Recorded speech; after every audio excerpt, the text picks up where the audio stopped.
Welcome, welcome, welcome. Thank you for coming out on this little chilly day here in California. Did you enjoy the rain? You know what I love best about the rain? It came on a weekend when I didn't have 23 vans out there driving around in the rain. That's my business. So today's talk is going to be, who do you think you are? In sixth grade, I knew my first ministry.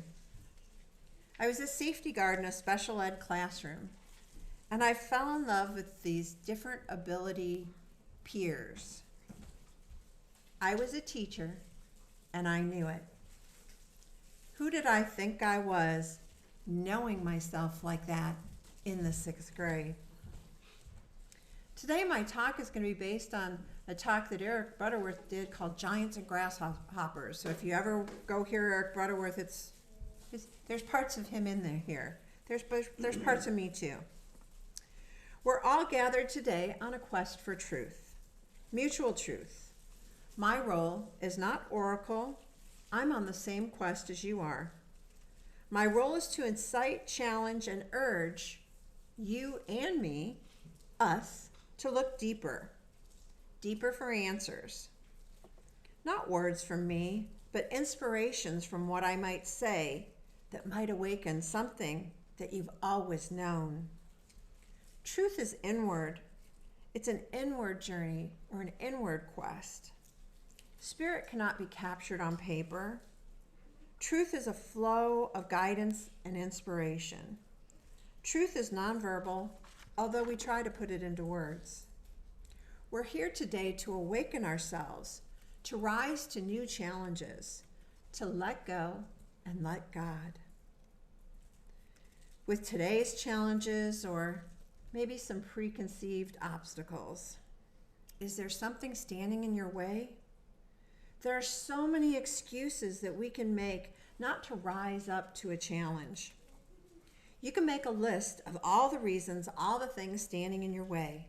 Is it your health? Fix one thing and another thing appears. It's like health whack-a-mole. You know the whack-a-mole game? I play health whack-a-mole all the time. Spiritually, I work on a certain part of myself spiritually, and another one rears up for me to work on. It's spiritual whack-a-mole. Life seems to be one thing after another. Matthew 10:26 said, "A man's enemies will be the members of his own household." A man's enemies will be members of his own household. Today we're going to delve into that Bible passage in our unity metaphysical way. Does this mean his children, his servants, such that he is begotten and brought up, or are fed daily at his table and maintained by him, are those his enemies? That's how some people interpret the scripture. But Jesus was speaking of the household of your mind. Your biggest enemies are those thoughts that you think about yourself. In truth, we discover the only things keeping us from our good is us. It's our obstacle. It's not a thing.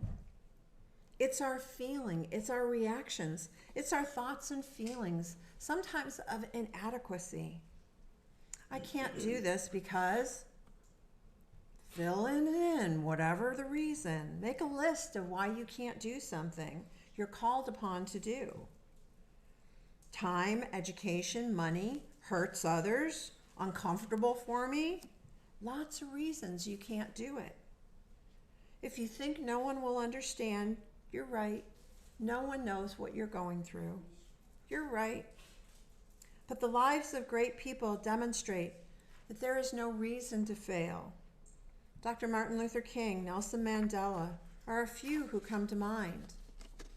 Most of our problems are our thoughts, our complexes, our attitudes, our perceptions, or our reaction to things. Why do we react as we do? We're conditioned by life. We're told we're not smart enough. We're not rich enough. We got the dreaded ain't gots. Ain't got the education, ain't got the money, ain't got the time. We're told no a lot. And we're told not to get too big-headed. What we're told actually blocks our consciousness. And we need to let that go. I want to tell you the story of when I was taking Metaphysics 4. I was in ministerial school and I was going home to Michigan. And I had to get Unity of the West Side and Options for Life, which is my business, and my house and my 3 dogs ready for me to go.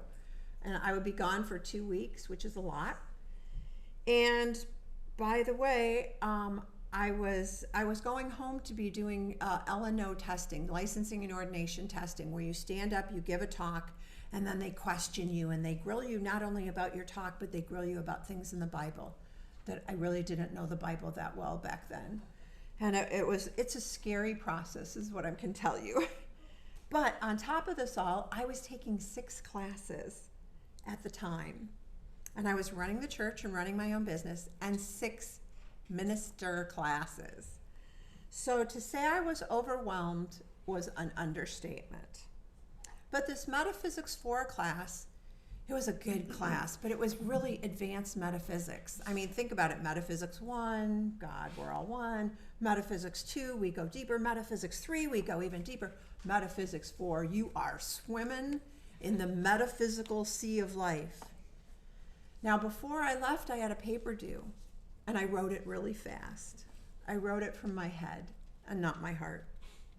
But I checked all the boxes off of stuff I had to do, and I flew back to Michigan. And when I landed and checked my emails, well, I got my first failing grade. It was a D. When I reread what I wrote, it was crap. But here was my self-talk that was going on at the time. See, you have no business being in ministerial school. Finally, someone knew I was a fake, I was a phony. I felt this horrible, wonderful relief.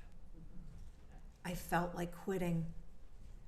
Finally, I had proof that I was in over my head in ministerial school. Who did I think I was?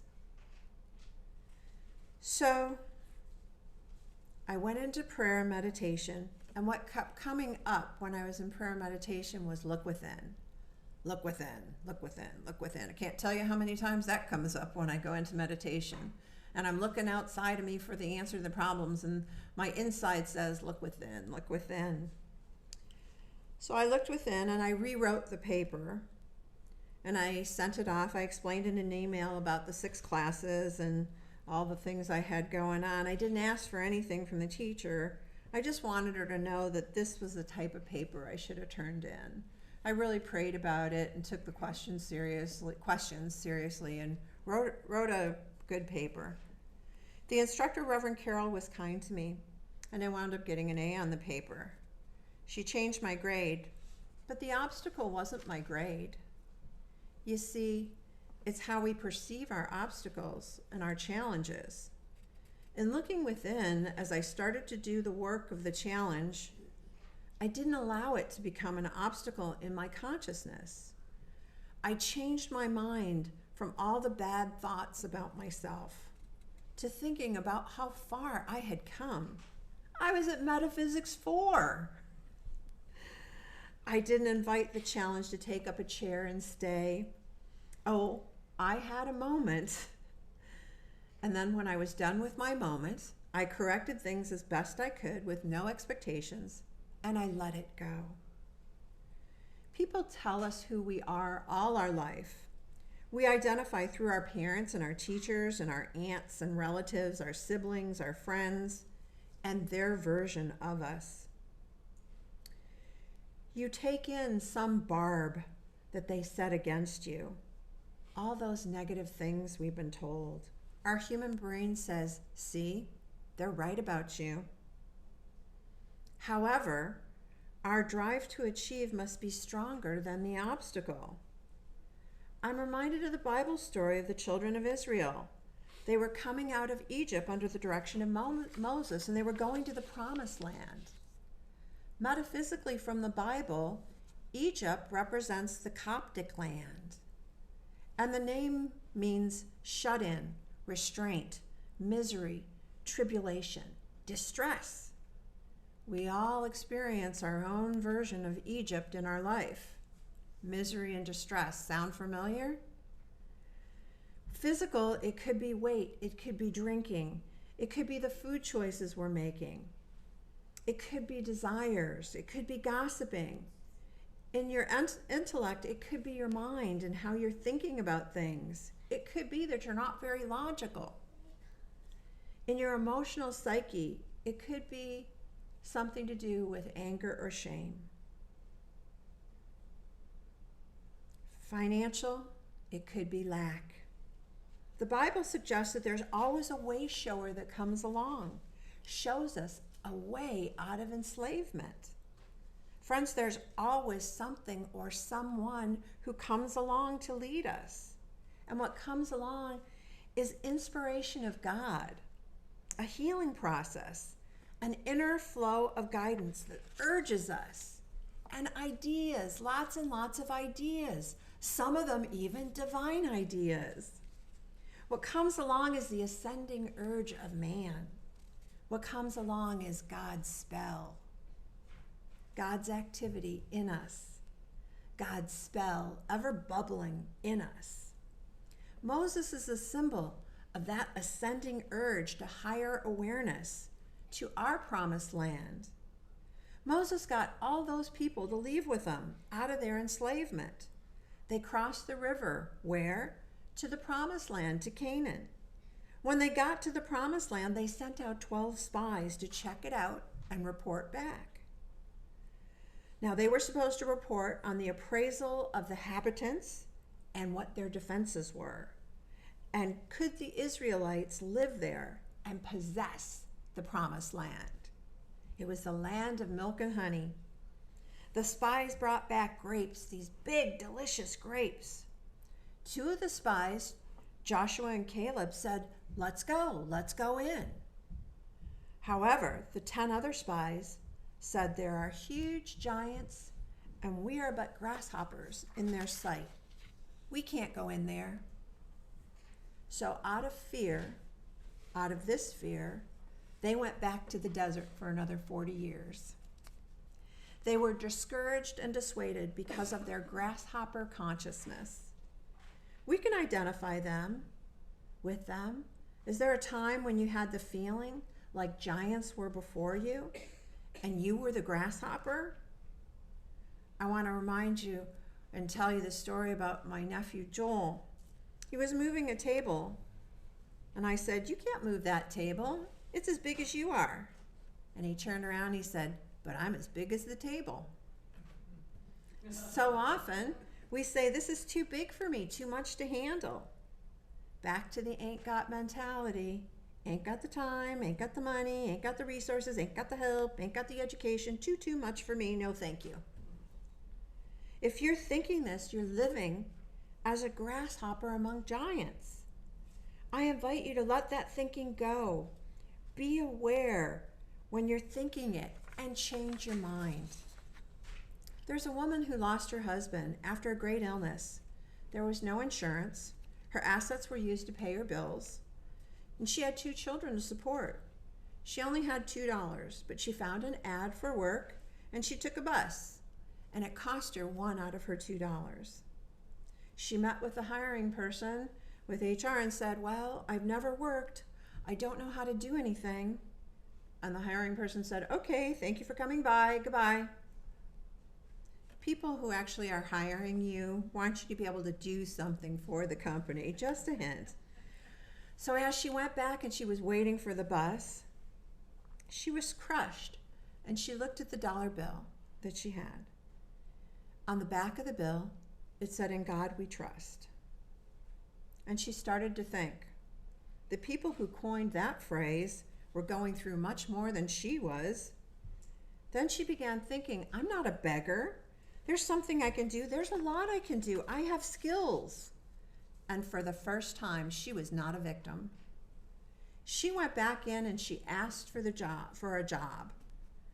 And he said, but you said you can't do anything. And she said, well, I'm good with food. I cook for my family all the time. And he said, well, we do need cafeteria help and cooking help. And she was hired, and her life changed just like that. The turning point came when she realized the problem had been and could be an obstacle of her own consciousness thinking. She had been feeling sorry for herself. Poor dear. Her husband died and she had 2 kids. How often this happens. Now we can sympathize with her, but be careful of feeding into her obstacle consciousness. We need to be compassionate and assuring, but often we agree with that consciousness. We feed it and we invite it to pull up a chair and stay for a while. Who am I? I'm a teacher first and foremost. What made me an effective teacher with people with special needs and challenges? It's a gift. I don't see what people can't do. I see everything they can do. I don't see limitation. I get creative and figure out how to do it, whatever it is. To help others, all we have to do is help them know the power within himself or herself to do it, whatever it is. There's no reason to fail, but life asks us all the time, who do you think you are? You have a choice. You get to decide. Breathe, breathe. Let go and let God and take that in. You get to decide. I invite you, say to yourself, I can't do everything, but I can do something. You can say to yourself, what I can do, I will do. By the grace of God, easily and fulfilling. And then nothing is going to stand in your way. You say to yourself, I'm not a grasshopper. I can cope. I can fill in that blank. I am a giant. I am out of Egypt consciousness. 1 Corinthians 10:13 says, there hath no temptation taken hold of you, but such is common to man. But God is faithful. He will not suffer you to be tempted beyond that which you are able to bear, but with the temptation will also make the way. Make a way to escape, that ye may be able to bear it. Temptation gives us the obstacle. The problem is only there if we view the obstacle as a problem. Breathe, let go and let God. We're being tested and challenged. In the divine awareness in which we live, there is no way we can be without the means of overcoming all of our challenges. You might say, I'm in deep water, but it's okay. I know how to swim. Deep water for me was ministerial school, but it's okay. I knew how to swim, and I got better at swimming as I went along. I've got this. There's a Helen Keller quote that says, I'm not afraid of storms, for I've learned to sail my ship. The law is, you will never experience deep water testing without the means to rise above it. There are still the same 1,000 reasons you can't do it. Don't get me wrong, but you need not fail. Emmett Fox says, don't think about the problem, think about another way. And let go. Let God think about God. How do you think about God? The difficulty is when we think of God out there. Many think of God as the obstacle. God is out there judging and condemning. He's punishing us. He's filling us with feelings of guilt. Remember Emmett Fox. Think about God. Breathe and let go and let God. Think of God activity as you. As you. Think of God present. And as you think of God as guidance within you, there's no problem too big. The table is big, but I am as big as the table. Thinking this is the ability to cope. And then do what you can do. That's all you need to do. You might say there's no hope for me. Well, you can wallow in self-pity and you can roll around in the muck and the mud. There's going to be plenty of people around you who are going to encourage you to do it. Yeah, poor you. Some will come and roll around with you. Poor you. Don't think about the problem. Think about God. Let the God spell possibility that you are, the God possibility that you are, shine brightly. Yes, you have the power within you to do all you need to do to rise above. There are people who demonstrated incredible lives.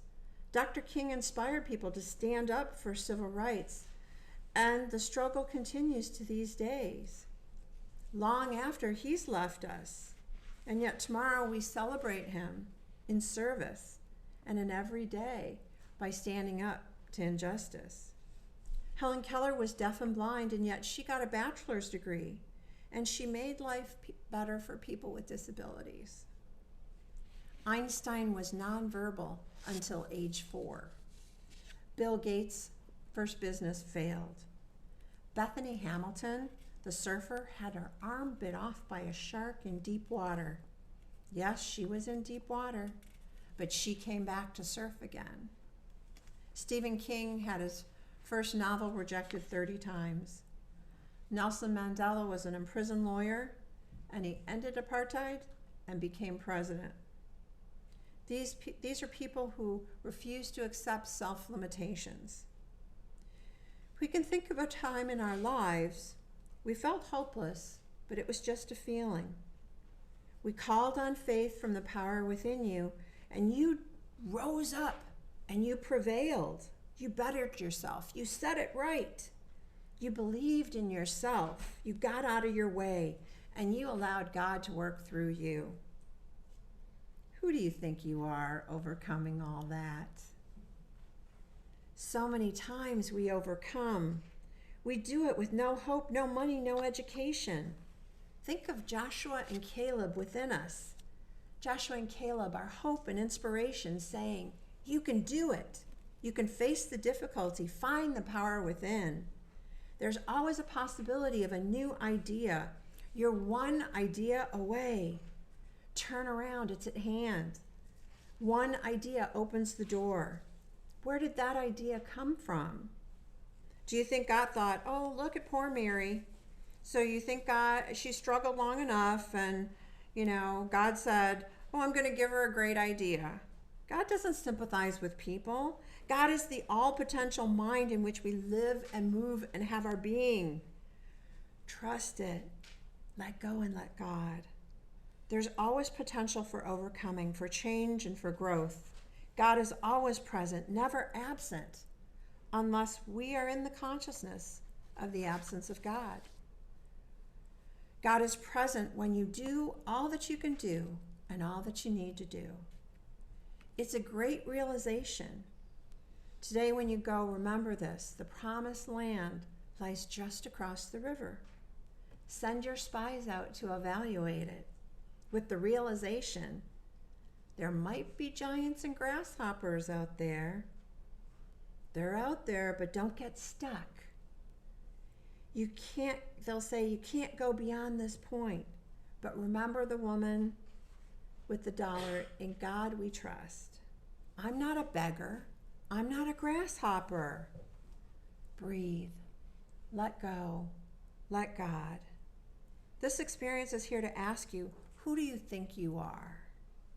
And you can answer, I am a child of the Father Most High, in whom He is well pleased. And that starts the divine law in you begin working. Or you can say, I am the Christ consciousness. I am able to be as big as this situation. Times will change you. Things will go in line with what you perceive. There might be obstacles that sometimes happen in life. I haven't met anyone who hasn't had challenges or obstacles. Joshua and Caleb survived 40 years and returned to the promised land. They entered and they raised their children. They became leaders.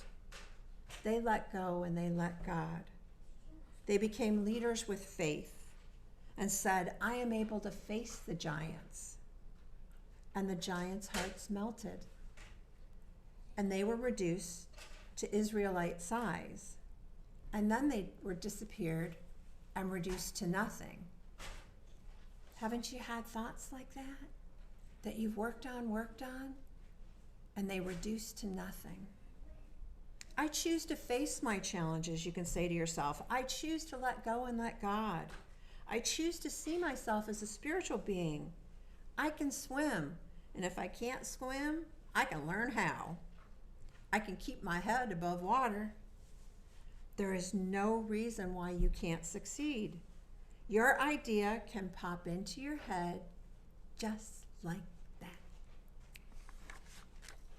Breathe. Let go and let God.